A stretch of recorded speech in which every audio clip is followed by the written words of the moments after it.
Il fait chaud, putain! Il fait chaud.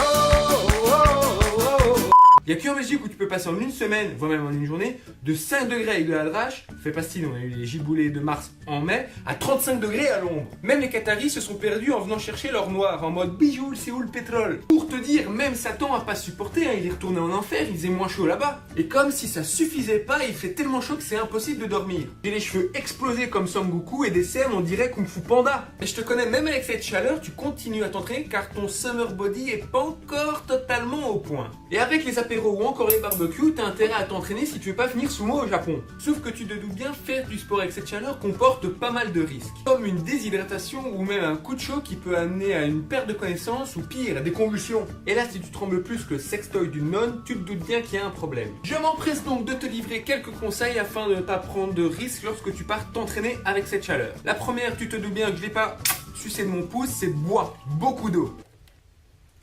Merde. En effet, t'es pas le chameau des Qataris de tout à l'heure. Ce que tu dois boire doit être tempéré, c'est-à-dire qu'elle est à la température de l'environnement dans lequel tu t'entraînes. Ceci favorisera une meilleure hydratation. Ensuite, mange des légumes ou encore des fruits qui sont gorgés d'eau, comme par exemple la pastèque ou le melon. Lors de ton repas post-entraînement, rajoute une petite pincée de sel afin de refaire tes stocks en sodium que tu as perdus pendant ton entraînement. En effet, quand tu transpires avec cette chaleur, tu perds énormément de sels minéraux. Entraîne-toi le matin ou en fin de journée quand les températures sont moins importantes et que les rayons du soleil tapent moins fort. Évite les sessions d'entraînement trop intensives comme les sessions de HIIT ou ta session de crossfit et profites-en pour soit t'étirer ou essayer des cours un peu plus doux. En fin de séance, ne file pas directement sous la douche.